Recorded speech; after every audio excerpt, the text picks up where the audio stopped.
नमस्ते। मैं श्री विवेकानंद विद्या मंदिर के आचार्य निर्मला साहू आज के ऑनलाइन क्लास को स्वागत करती हूँ। आज मैं 10वीं कक्षा का शब्द विचार पाठ के भिन्नार्थक शब्द पढ़ाऊंगी। तो बच्चों चलो आज हम माध्यमिक हिंदी व्याकरण किताब के शब्द विचार पाठ के भिन्नार्थक शब्द पढ़ेंगे। तो बच्चों ध्यान रखो,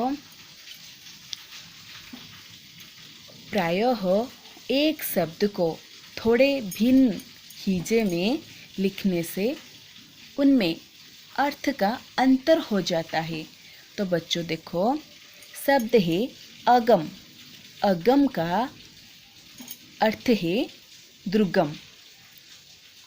आगम का अर्थ है शास्त्र।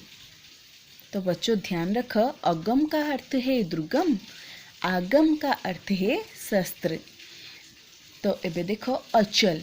अचल का अर्थ है बच्चों पर्वत, लेकिन अचला अचला का अर्थ है लोरे आ की मात्रा पड़िले आसिब अचला। अचला का अर्थ है पृथ्वी। अनल अनल का अर्थ है बच्चों आग, लेकिन अनिल नौरे हर्षे की मात्रा। अनिल का अर्थ है हवा। अन्न अन्न का अर्थ है अनाज। अन्य अन्य का अर्थ है दूसरा। अब आया अपेक्षा। अपेक्षा का अर्थ है आशा। उपेक्षा का अर्थ है निरादर। तो बच्चों देखो कितना भिन्न होता है। आगे देखेंगे अमित ओ मोरे हर्षे की मात्रा। अमित अमित का अर्थ है बहुत। अमित मोरे दीर्घ की मात्रा अमित। अमित का अर्थ है शत्रु।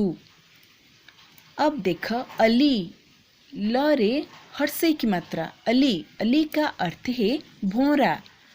अली लरे दीर्घ की मात्रा। अली का अर्थ है सखी। अब देखो अबद्धि। अबद्धि रे हर्षे की मात्रा आसिब अर्थ समय। अबद्धि दीर्घ का मात्र है। अबद्धि एक भाषा। अब आया अवलंब। अवलंब का अर्थ है सहारा।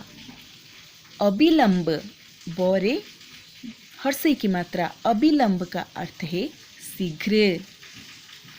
अब देखो अवश्य। अवश्य का अर्थ है लाचार। अवश्य अवश्य का अर्थ है जरूर। अब देखो असन। असन का अर्थ है भोजन। अब आया आसन। आसन का अर्थ है बैठने का आधार।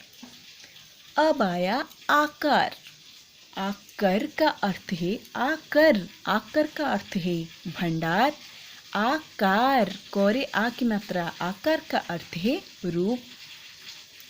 अब देखो आदि दौरे हर्षे की मात्रा। आदि का अर्थ है वैगरह। आदि दीर्घ का मात्र है अभ्यस्त। अब आया आवास।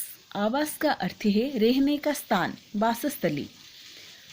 आवास का अर्थ है रहने का स्थान या वासस्थली। आभास का अर्थ है झलक। मन रखो। अब आया इत्र। इत्र का अर्थ है सुगंधित द्रव्य। इतर इतर का अर्थ है भिन्न। अब आया उधार। उधार का अर्थ है ऋण कर्ज करना। अब आया बड़ध। उधार उधार का अर्थ है छुटकारा। अब आया उपल। उपल का अर्थ है पत्थर। उपला उपला का अर्थ है गोबर का गड्ढा। अब आया कर्ण।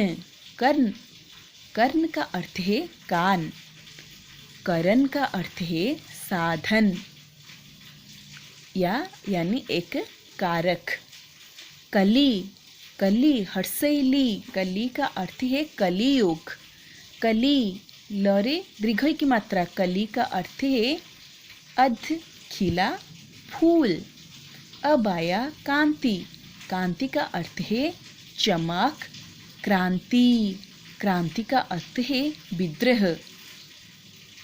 अब देखो कोर, कोर का अर्थ है बच्चों किनारा।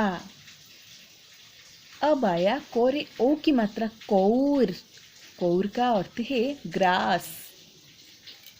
अब आया कुल, हर्षों की मात्रा कुल का अर्थ है बंस।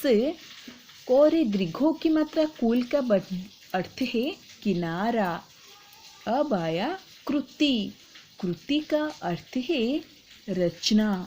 कोरे रु की मात्रा तोरे दीर्घ की मात्रा कृति का अर्थ है निपुण। अब आया कुपान, कुपान का अर्थ है कटार। कृपण, कृपण का अर्थ है बच्चों कंजूस। याद रखो कृ और आ की मात्रा कृपाण, कृपाण अर्थ है कटार, कृपण का अर्थ है कंजूस।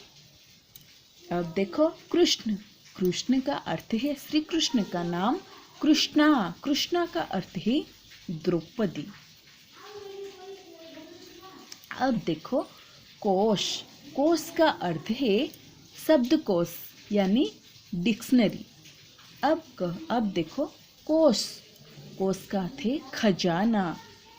अब आया खील, हर्षे की मात्रा खील का अर्थ है परती जमीन। खरे दीर्घ की मात्रा खील का अर्थ है लावा।